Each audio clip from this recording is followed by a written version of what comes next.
Okay, so in the previous session, we have learned about the concepts of geography, regions, and availability zones. So now we will move inside our AWS account, okay, and then I will explain you few more core concepts that you should understand before you start working on the Terraform, right? So before that, let us start talking about the data centers. Now suppose that this is our traditional on-premise data center. This is our on-premise data center. So what is on-premise? That means it is owned by us, or maybe we have taken some data centers on rental basis from some third-party service providers. Okay, but we are in the possession of this particular data center. We have the complete access of this data center. So this is a physical building. Okay, so this is a physical building which is owned, which is we are owning, and all our cloud resources are inside this particular data center, right? We are the owner of this particular data center, so we have some good confidence on that, right? Okay, we have a good security in place. No one can go inside the cloud, our data center, without any authorizations. Okay, and our all the resources, we can go inside the data center, we can track and we can manage it. Okay, so that means we have a complete end-to-end visibility of our data center, right? But now when we talk about the cloud data centers, which is managed by a CSP like the AWS. Now this cloud data center is completely managed by the CSP, right? So it is not like our on-premise data center. So that means we do not have a complete visibility of this data center, correct? So what exactly we do whenever we configure the resources, we log into AWS console, and then as I explained in the previous session, we just select the region and then we start configuring the resources.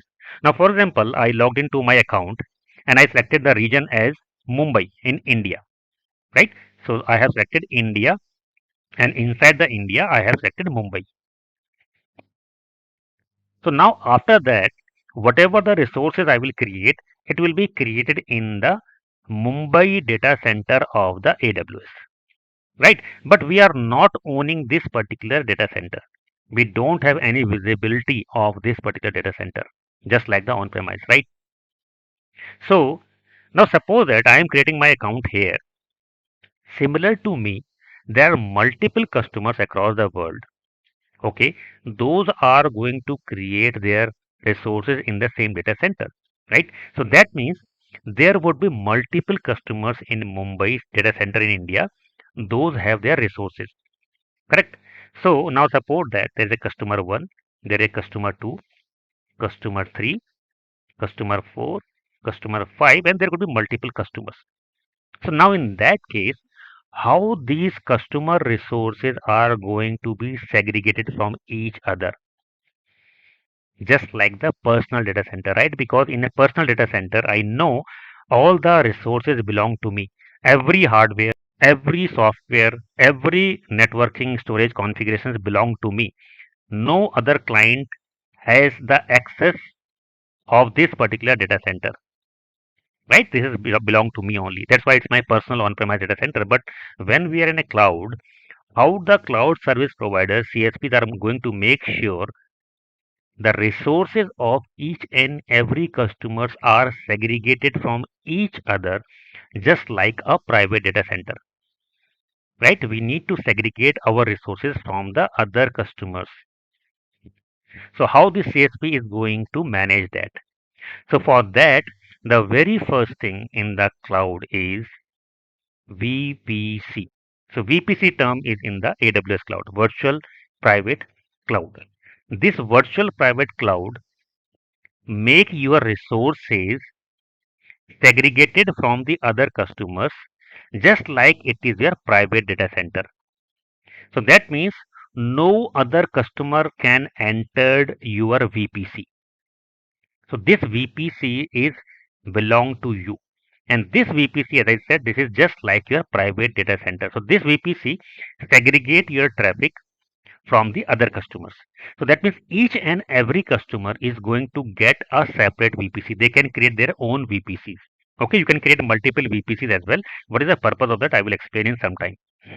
Okay, but the very first concept that we have learned here, to segregate the resources of each and every customers in the cloud data centers, just like the private data center, we create the VPC. That means whenever you configure your AWS account, okay, the very first thing what we have learned in the previous session, we select the region, in which region we are going to create the resources.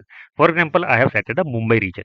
Now when I'm in the Mumbai region and I'm going to create my virtual machine, okay, so I need to make sure my virtual machine is completely segregated or isolated from the other customer virtual machines which is in the same Mumbai data center.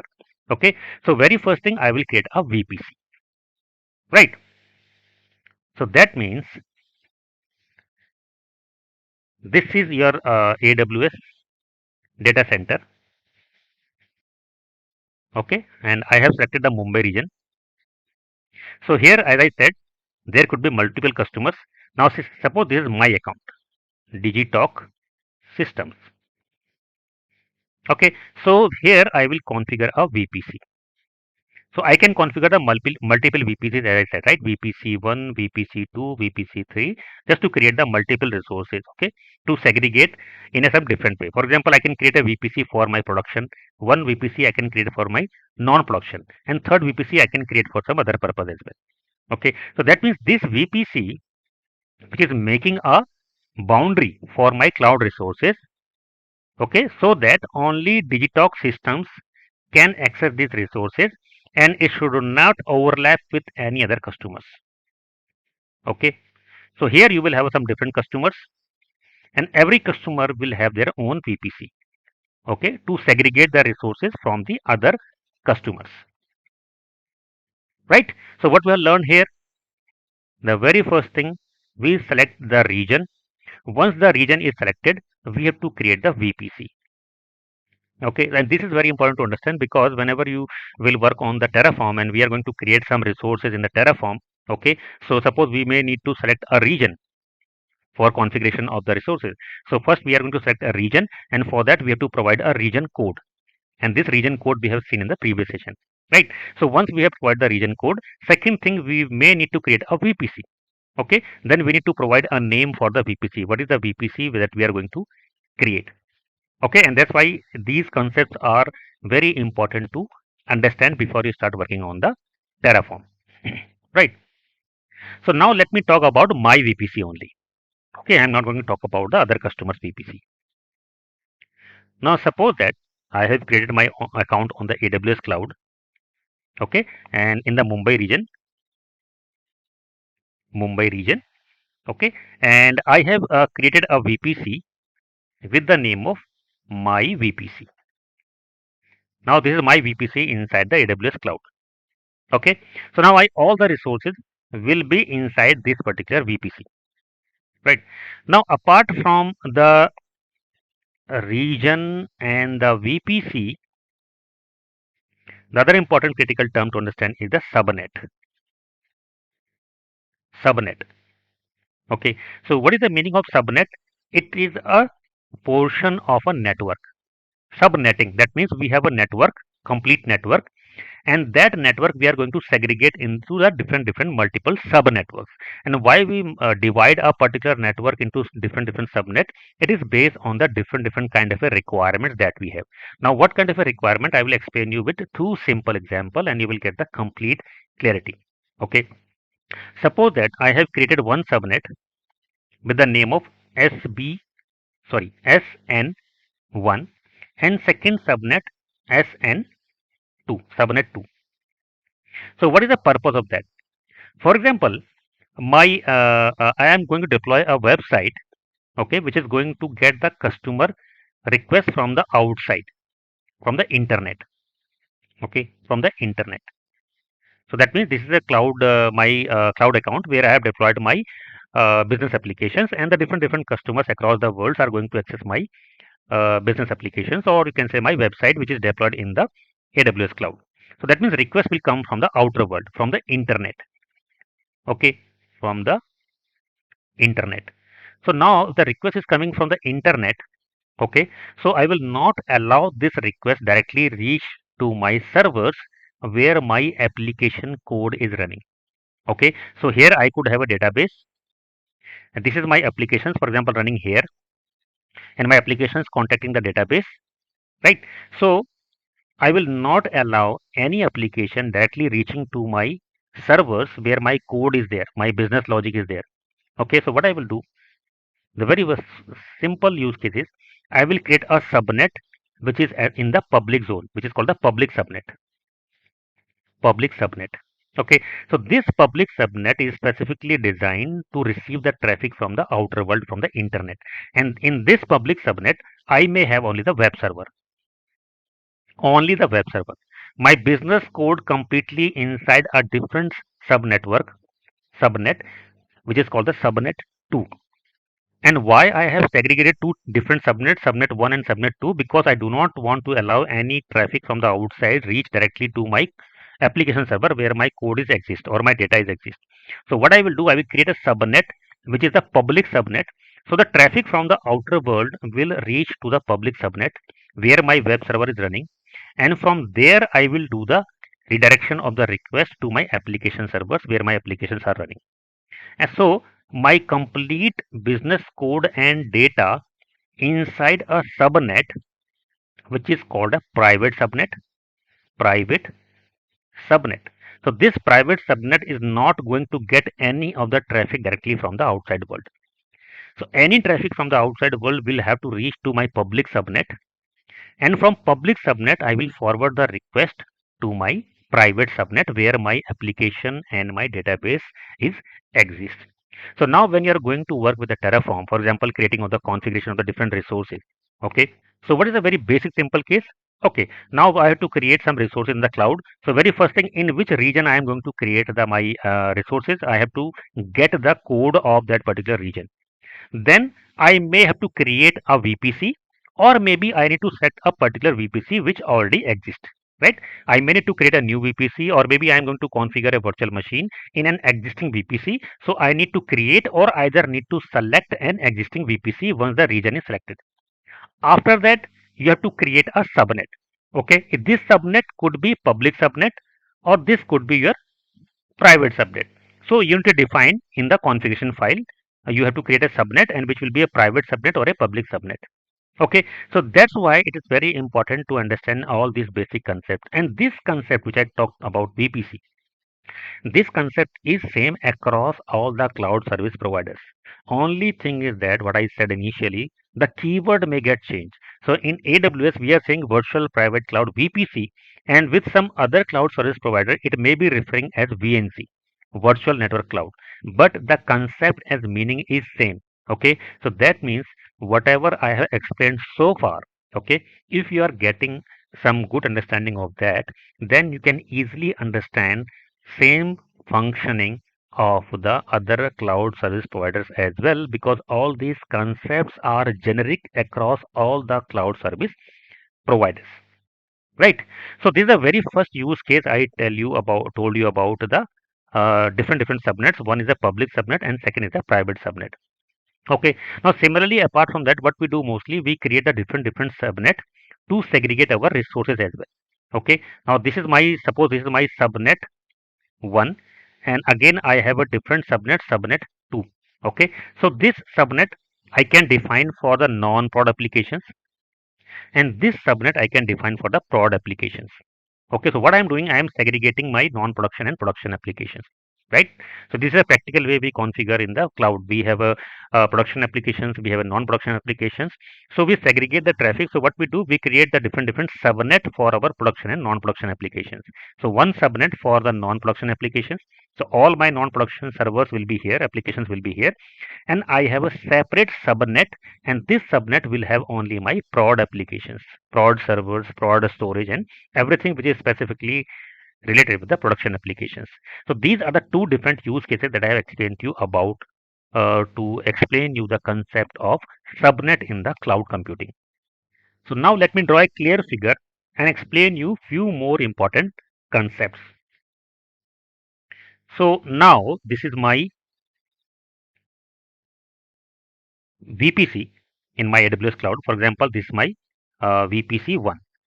This is the name for my VPC. Okay, and here suppose I have two subnet. This is my public subnet. This is my private subnet. Okay, in private subnet, I will have a database and then a virtual machines where my applications are running. My application will contacting the database for the data. Okay, so here the different users are accessing the applications from the outer world or from the internet. This traffic will come inside your AWS cloud, then your VPC.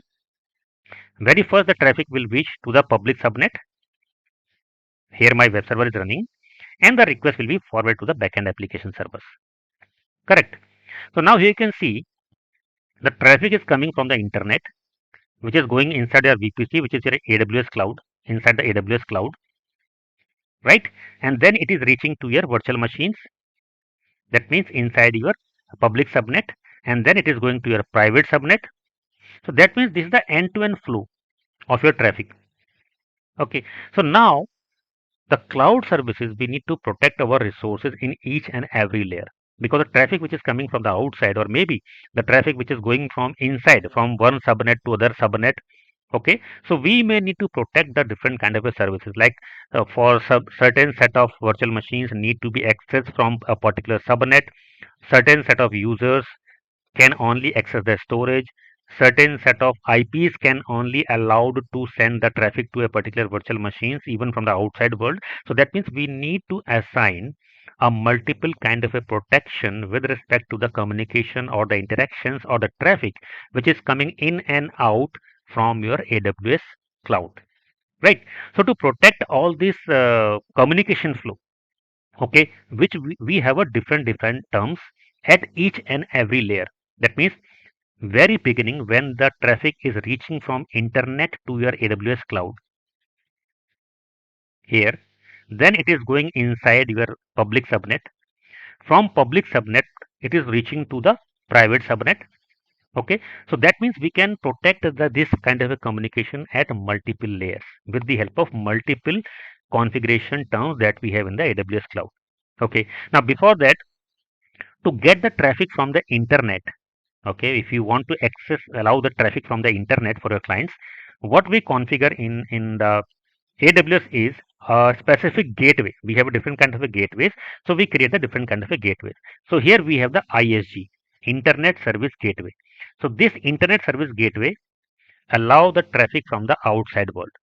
So that means if any customer is accessing the application from the public network which is deployed inside your cloud, it will be reached to the ISG, which is the internet service gateway.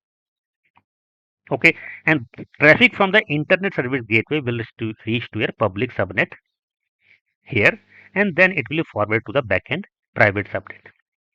Okay, so now what we have learned here, one important thing, internet service gateway, which is the gateway to allow the traffic from the outer world. Correct. Now, sometime it is also possible that your application may need the access to some external URLs. For example, in your private subnet, your application or some softwares may need to download certain kind of a patches to apply, right? So that means if some patches need to be deployed from the outer world, so the applications which is there inside your private subnet, they may also need the access to the outer world. Okay, but this access will be only by communication, single side communication, not by. Okay, that means from internal side to the outer world only, because this can reach to the outer world, but no one can reach from outer world to your private subnet directly. Okay, so in this situation where some of your applications need the access to some of the URLs from the outer world, so we can configure the NAT gateway. So that means applications in your private subnet will reach the NAT gateway, and from NAT gateway it will reach to the internet service gateway, and then it can reach the outer world. Okay, but no traffic from the internet can reach to your private subnet directly. So this is a one-way traffic. That means the application in your private subnet can access some of the outer world applications with the help of NAT gateway. Okay, so these are the two gateways, like internet service gateway, what we have learned, and second is the NAT gateway. So these are the two important gateways that we have to understand. Okay, so when we are configuring the resources, so we may, when we are configuring the different VPCs, then different subnet, we may need to configure this internet service gateway and NAT gateway as well during the configurations, right? So this is the purpose of your internet service gateway and NAT gateway. So hope now the Subnets are very clear to you, and how traffic diverted inside your AWS cloud with the help of Internet Service Gateway and the NAT gateway. And to filter the network services, what I said some time back, that we have to do a lot of configuration to secure the communication. Then we have a different terms like the route table. Okay, route table. Then we have security groups, and then we have the network ACL. Okay, so these are the different terms that we configure in the cloud. Okay, just to save or to configure the different kind of a traffic which is going in and out from your cloud services. Okay, we configure the different ones. So what we do here, we define the different IP addresses, different ports from where you want to allow the traffic, from where you want to deny the traffic. So all these communications we can configure inside the route table, security groups, and the network ACLs.